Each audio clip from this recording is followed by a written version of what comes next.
Hey, what's up, guys, and welcome to Talk with Tubbs, a petrolhead's perspective. As always, I'm your host, Tapelo, aka Tubbs, and I'm going to talk you through this podcast that deals with everything motoring. We're going to talk what's new on the market, what's old on the market, what's good on the market, and also what's bad on the market. Then we're also going to delve into some motorsport, but more focused on my favorite form of motorsport, Formula One. We're going to talk driver lineups, what we feel, react, but most of all, I'm trying to give you a petrol head's perspective. Words that come from someone who's as passionate about the industry as anyone I know. So as ever, let me not waste your time. Here we go. Talk with Tubbs is a go.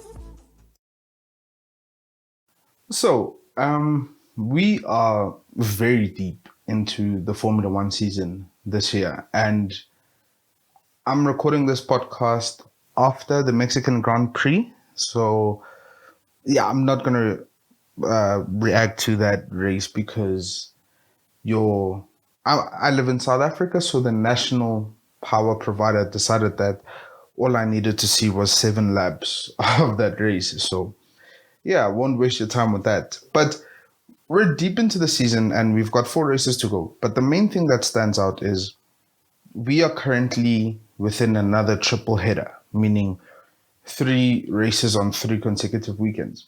And that got me thinking. Now, I'm a bit late because the finalized 2022 calendar came out, is it a month ago, if not a few weeks ago? But now that we're in a triple header, it got me thinking about that. And I was going to touch on this more at the end of the season, but I decided to do it now because I think it's pertinent currently right now. You see, the thing is, Formula One is growing and at a massive rate, and that's thanks to majority Netflix's Drive to Survive. No matter what the issues you have with that, that show is vitally important to the current market growth and appeal of Formula One. And what that's doing is it's pushing Liberty Media, the owners of Formula One, to try and capitalize on that. And I don't blame them. That's business. You capitalize on any opportunity that presents itself. And with that comes the ambition to break records, the ambition to attract more viewers, the ambition to make it a bigger spectacle. And you start to see this in the plan to have 23 races in 2022. That also was the plan for 2021 this year, but COVID cancellations, etc., just made it almost impossible. Actually, made it impossible to have that. So 2022 is said to be a record breaker for Formula One with 23 races in a season. And there's particularly no problem with that many races in a season. I mean, from a fan perspective, you get to watch more Formula One throughout the year. So that's not a big issue. But the biggest issue I've found, and it's something that has been vocalized quite a lot on social media as of late, is just how tiring, how immense the team effort goes into when you have such a huge calendar. And it's so difficult to put into words because I'm not someone who works in Formula One. I'm just a fan who watches. So at the end of the day, for me, it's a net good because I get to watch what I enjoy more often within a year. But for the people that work there, and it was put up quite a lot on social media, how some people that work within Formula One feel about the new calendar, how they feel about the workload that it's going to cause, the sacrifices that they'll have to make. Albeit they posted this anonymously because, again, you can't really throw things like that towards your boss. But that my biggest problem is exactly that. Look, for a lot of people, this would make sense because people will say, if you do what you love, then it's not work at all. But it is.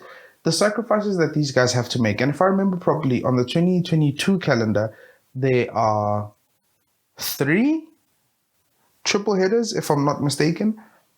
That's a lot of work. That's a lot of logistics that has to go into place. That's a lot of planning. That's a lot of work in a limited space of time, because after each race, these teams have to go through the data they gather throughout the weekend. What can they do to improve the car? Where do they need to change? Where do they need to restructure? What can they do? What can't they do? What went wrong? What went right? It's a lot of analysis. It's a lot of fixing. It's a lot of editing. It's a lot of things that they need to do in a short space of time. So I think the biggest problem for that is the workload for these guys. We have to care for these guys, because at the end of the day, they provide us with the entertainment that we want.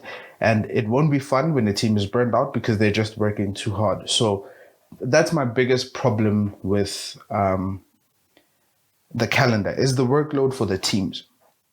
Secondly, a big problem I'm seeing, and I don't know how to put it. I don't know the mindset of the organizers of Formula One when they're thinking this. You presume it's to capitalize on fanfare. It's to capitalize on the increased interest in Formula One. But if you want to attract more people, or you want to make it a bigger spectacle, I don't particularly think having more races on the calendar is the solution.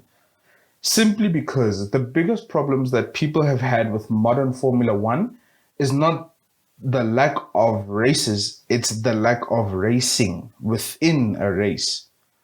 Let me explain. We know how difficult it is for these modern Formula One cars to follow each other. That's why one of the biggest focuses for the 2022 regulations was, how can we clean up the airflow behind the car so we can have cars following on from each other, which makes closer racing. We have had races where there have been minimal overtakes, minimal challenges on track. Essentially, qualifying was the race. If you put your car in front, you were most likely to finish in front, and that went down the grid as normally. So the biggest problem that people had was not the lack of races, but the lack of racing within a race. So yes, it's good that Formula One have addressed that with the upcoming regulations and trying to make it more of a reality in that sense. How can we promote better racing? So yeah, the number of races is not really a problem, and trust me, it won't impact the way we think it would. People won't say, oh, this is too many races in a season, because like I said, it's Formula One. You get to watch what you enjoy more often.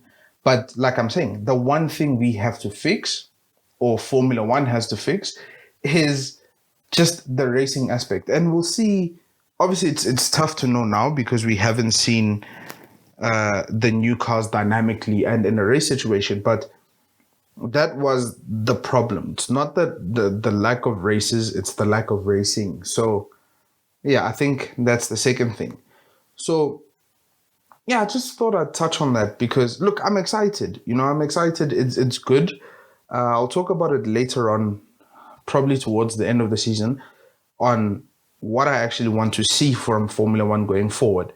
But I thought this would be interesting to touch on in terms of my issues with the calendar for 2022, namely being the increased workload of the teams, the logistics, the planning that has to go into this. It's somewhat not fair on the people that have to do this job. But at the same time, the second issue was, what exactly are they trying to fix, or what exactly are they trying to achieve with more races instead of just focusing on what Formula One is about, and that's racing. But that's cool. So yeah, I thought you'd find that interesting. So cool.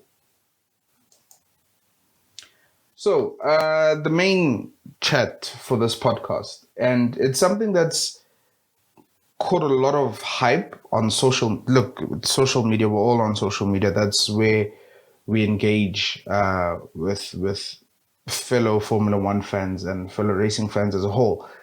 It's always been a thing in Formula One on who has the fastest car. It's in the past, let's say since 2014, that was Mercedes. But a few years where Ferrari actually were faster, but yeah, we know how that turned out. But it's always been the case on who has the fastest car. And I think for the most part, because it tended to favor one team, in this case Mercedes, the concept of the fastest car was villainized by fans on social media, namely because it didn't go towards your team. Look, if your team has the fastest car, that means you're most likely to win races, you're most likely to win championships. So you don't necessarily complain about the notion of the fastest car.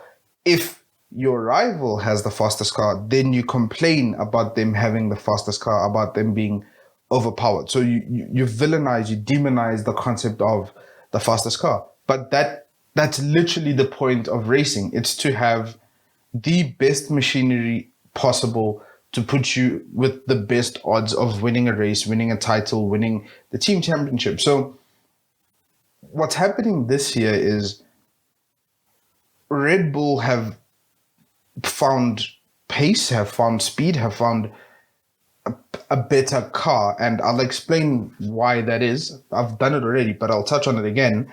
And Mercedes are no longer the dominant car that they've been since 2014. So weekly, that creates a debate on who has the fastest car, because we've seen both teams outrace each other, both teams outqualify each other. So while it seems to shift circuit to circuit and setup for setup, the debate always goes on who has the fastest car. Now, I am a Mercedes fan, and I understand the problems that people had with Mercedes being so far ahead within the turbo hybrid era on them having the fastest car. So this year, it's different. And I've also had to, while enjoying the spectacle of Formula One and a competitive race each weekend, I've also needed to evaluate what exactly is the fastest car and how do I analyze that? Because, like I've said before in this podcast, a lot of fans are new to Formula One at the moment, namely being from the interest piqued by Drive to Survive. And I think for them, the conversation around the fastest car doesn't necessarily make too much sense, but it is something you want to engage because you can see the somewhat tangible effects of having the fastest car. And Formula One is different in, well, let me say track racing is different in a sense of something like drag racing. In drag racing, I find it's simpler to explain what constitutes the fastest car. You know, which car can get the highest speed, can do the quarter mile in the fastest time. That is the fastest car. But in track racing, Formula One, GT3 racing, whatever, there are a few more elements to consider. So the concept of the fastest car can be looked at from different perspectives, and that's often what creates the discourse around who has the fastest car. So I'm going to try and break it down right now, specifically focusing on the main protagonist for this conversation, namely being Red Bull with the R16B and Mercedes with the W12. Which one has the fastest car? Again, I'm a Mercedes fan, but I'm going to remove the bias and I'm just going to talk about what I've observed throughout the season so far.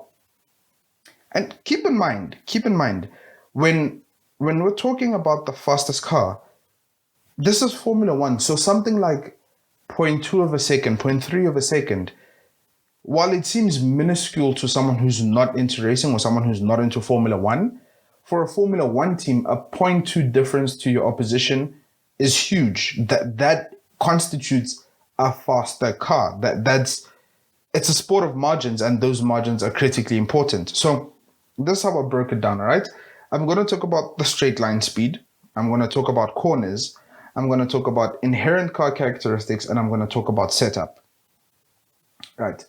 So straight line speed. Ever since Formula One went to Turkey, it's been a conversation that Mercedes have always had the faster top speed.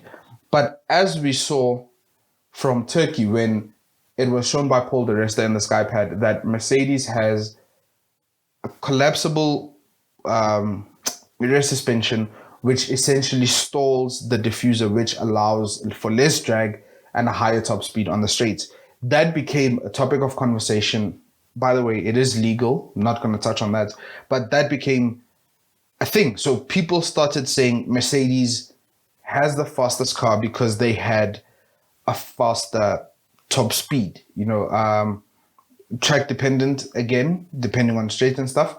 But yes, Mercedes has the edge in terms of straight line top end speed. That's look. I was watching from the qualifying I saw for the Mexican Grand Prix. I think the Red Bulls were topping out around 333 kilometers, and the Mercedes were topping out at about 346, 347. So there's about a 13 kilometer, 14 kilometer difference in straight line speed. So Mercedes has the edge there.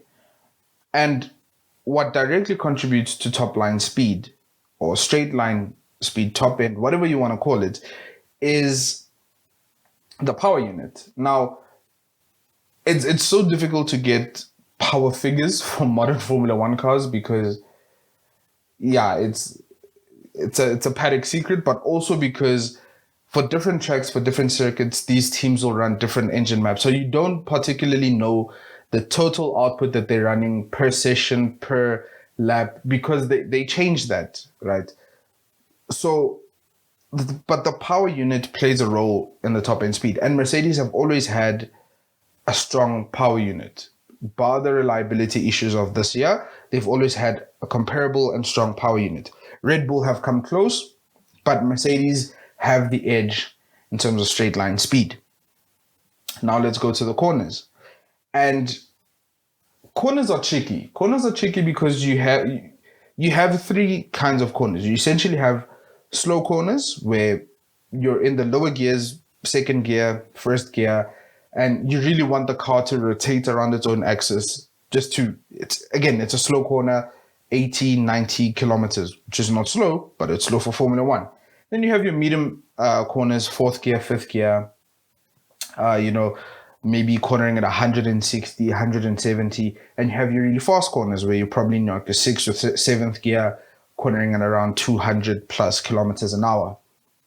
Different kinds of corners require different kinds of characteristics. I was watching The Art of Racing in the Rain, just a family movie, nothing. But I found it interesting when they were talking about driving, and they're saying, particularly talking about steering and inputs with the hands, and they're saying slow through the fast stuff, fast through the slow stuff. I don't know why, that just found that interesting, but it makes sense. So yes, corners. And again, in a Formula One race, and particularly on a single lap, you have to maximize the lap. So meaning you have to find a balance between the fast stuff and the slow stuff. So if you can peak on the straights, you still need to find optimum time and optimum pace through the corners. And this is where things start to unravel. So like I said, Mercedes has the edge in straight line speed. But when it comes to the slow corners, and this is mostly down to the inherent characteristics and setups of the car. We'll get to that later. But in the slow corners, Red Bull has a clear edge, if I'll call it that. Red Bull has a clear advantage edge in the slow corners. The car just seems to handle the slow corners better. It seems to rotate better in the slow corners, thus maximizing time and gaining time on Mercedes in the slow corners. Medium corners, it tends to get more equal. And in the faster corners, very equal as well. Sometimes Mercedes has a bit of an edge. And these advantages in the corners is down to setup and the inherent car characteristics. But in the corners, essentially, and what we've seen this year, Red Bull just has the edge because of the higher downforce on their car. That just allows them to corner better than Mercedes. That's also why they're slower in the straights because of the higher downforce package, but it's an advantage in the corners. So corners, you have to give it to Red Bull. Now let's talk about the inherent car characteristics. And when we talk about inherent car characteristics, We are talking about the structure and the composition of the car itself, the architecture used, the dimensions of the car, etc. And one of the main differentiating factors is the wheelbase. Mercedes traditionally and this year has a longer wheelbase than Red Bull. I cannot remember the ultimate difference. Ultimately, it's small. It's not big, but again, Formula One is a sport of margins. So what it does is a shorter wheelbase car tends to rotate around its axis much easier than a longer wheelbase car in slower corners. That's the advantage that Red Bull has in the corners. So you combine that short wheelbase, the ability to rotate around its axis, then you add onto that the high downforce package, it excels in slow and medium corners. A longer wheelbase offers more stability in higher speed corners. That's where Mercedes particularly tends to shine and gain an advantage. A small advantage, but an advantage nevertheless over the Red Bull is in the fast corners because of the stability. If you want to understand the chat about wheelbases, you see that in road going cars as well. This is why they've introduced systems such as rear wheel steering, where in slow speed corners, you want essentially a shortened wheelbase. So your car rotates around an axis. There's less, how can I explain this? I'm not a science, I know things, but it's tough to explain. It's just easier to rotate a shorter thing than a longer thing. Put a ruler on your hand, 15 centimeter ruler, trying to rotate that on your finger, put a third, you'll understand. So you see that in modern road going cars where we have rear wheel steering. In slow speed corners, the rear wheels turn to the opposite direction than the front wheels, which essentially shortens the wheelbase, essentially creates a short wheelbase, easier access, more agility. But in the fast stuff, the rear wheels turn in the same direction as the front wheels, which essentially elongates the wheelbase, thus offering higher stability in the high speed corners. Read about that. That's the advantages of differing wheelbases, long to short. It's the agility and stability balance. You need to find that balance, right? And then you have to talk about another important thing, and especially that's been important this year because of the change in floor regulations that affected the aero, is high reg versus low reg. Traditionally, and again, Red Bull has a higher reg car than Mercedes, which uses a low reg car. The low reg is the angle between the floor and the ground. As if you look at the Red Bull from the side view, the rear is higher than the front. Mercedes tends to be a smaller angle, more flat. What this does is the higher reg cars tend to produce slightly more downforce. And this helps in other areas. Again, it's not my job to know these things. I just know what I know. But one of the things that has been critical for this is what's giving Mercedes an edge on straight line. If you look at, again, because Red Bull is higher, the collapsible rear suspension, which essentially stalls out the diffuser, doesn't work as effectively as it does on a Mercedes, simply because the Mercedes is already lower to the ground. So if you lower something that's lower, you're going to get the lowest. For Red Bull, even if you're lowering it, you're still higher because the inherent characteristics of your car are a higher rake. So those kind of things ultimately have an impact on how the car corners, how the car reacts, how the car drives on track. So inherent, and these aren't the only, I'm just trying to pick at what particularly stands out. Look, a Formula One car is massively complicated. The components that go into this car, the engineering and stuff, if I wanted to go stride for stride and just pick out the inherent car characteristics that make this one better at X, that one less so at Y, we'll be here all night. So yes, high reg, low reg, and the new aero regulations seem to work better for the high reg cars as compared to the low reg cars. We've seen low reg teams like Mercedes, like Red Bull, formerly known as Racing Point, and Williams struggle. So yes, the inherent car characteristics play a huge role in how a car behaves around track. No surprise there, but it's very interesting to think about when you look at certain aspects, cooling, etc., etc., etc. Then we have to talk about setup, and setup is quite difficult to explain because one of the biggest components of setup is driver preference.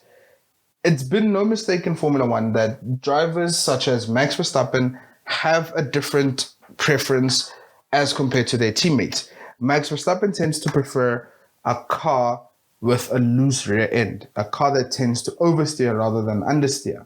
That's his driver preference. So when they set up their car for a race weekend, that's a characteristic that they set up the car to be able to achieve. Certain drivers would rather prefer an understeer car over an oversteer car.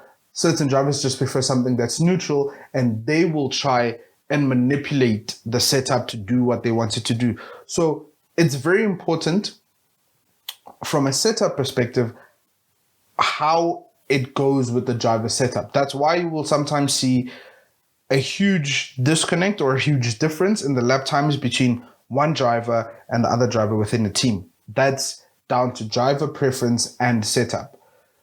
So it is something to talk about when you want to talk about the fastest car. It's not something you can leave out. There is a standard setup per circuit because each track has different requirements on the car and different requirements for the team. So there is sort of a standard template with which you set your car up for this weekend. So yes, we have Spa. This is how we set up our car. We have Monza. This is how we set up. We have, I think the biggest disparity you can look at is something like Monaco, which is tight, technical, not a lot of straights. So there you need to maximize downforce. That's why you'll see the cars carry a higher wing and a higher downforce pack as compared to something like Monza, which has minimal corners but long straights, which requires top end speed. That's where you'll see cars with the least amount of downforce as possible, but not to compromise the corners as well. Those are the two extremes for a Formula One car. But the setup is important because of track requirements. So you need to find that balance between what the circuit requires, how your driver wishes to drive the car that weekend. We've often seen, particularly if you watch practice, you will see drivers try things differently. So you might see one driver with a larger rear wing because maybe that's the preference they feel more comfortable with, and you'll see another driver with less. One example that comes to mind right now was in Azerbaijan, where Valtteri Bottas ran a higher angle rear wing than Lewis Hamilton. Difference in setups, mainly because of driver preference. So you need to find that balance.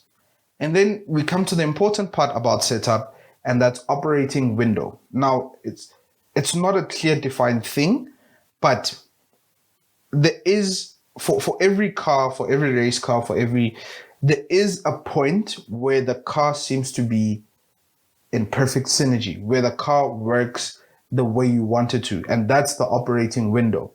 Change a particular element, and that takes it out of the operating window, and you start to have problems. You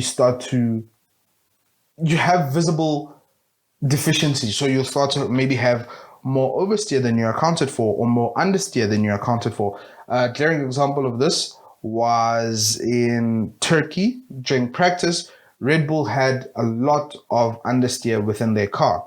They went back, changed the setup slightly, and they dialed that oversteer down. Not completely out, but down in time for the race. So the cars have a particular operating window, and that's where the car just seems to be working in perfect synergy with itself. It's heating up the tires correctly. It's not overusing the tires. The aero just works. The speed is right. So with a Formula One car, there's so many things you don't optimize, but you seek to balance.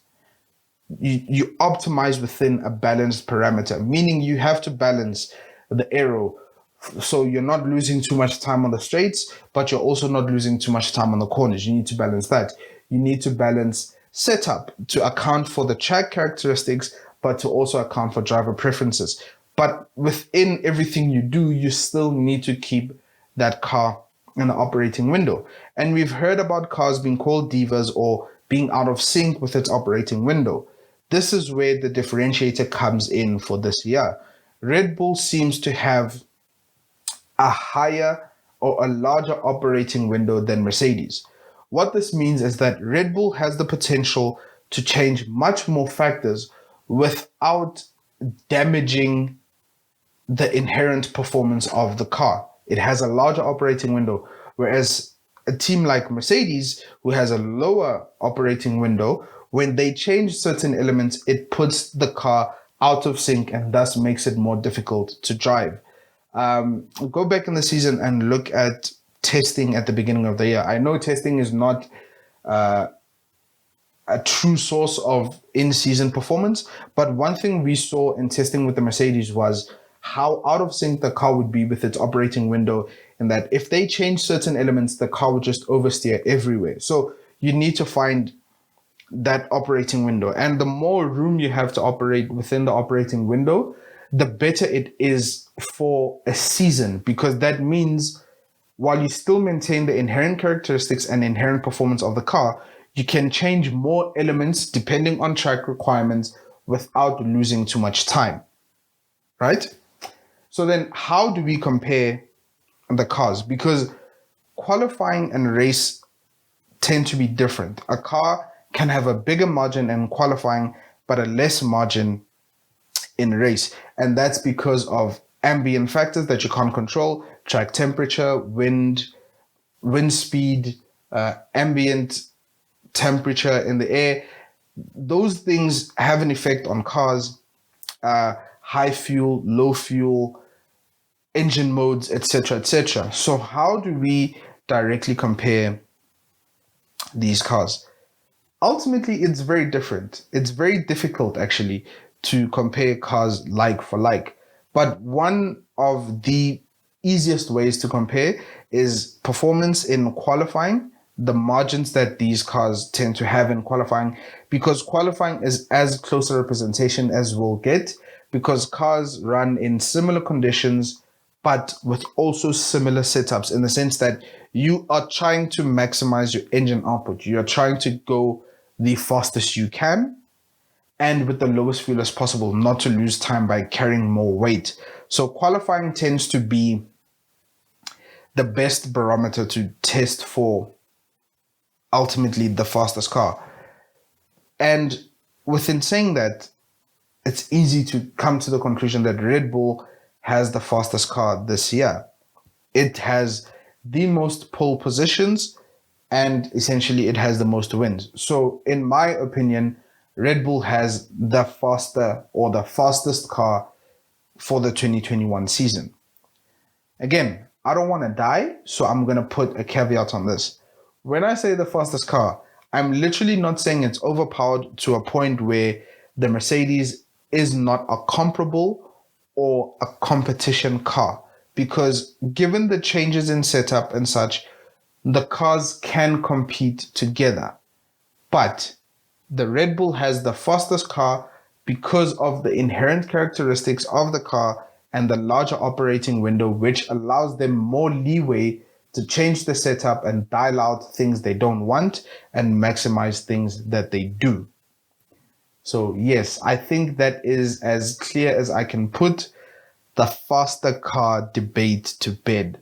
Again, I don't work in Formula One. I didn't study engineering and such. This is what I understand from my interest and limited knowledge on setups, what it takes to make a race car go vroom, and just what I get from watching shows and reading and just understanding week to week to week. I might be wrong, I might be right, but I'm always willing to engage and learn more about things I say.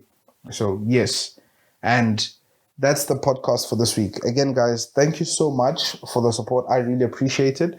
I'm trying to push these episodes out.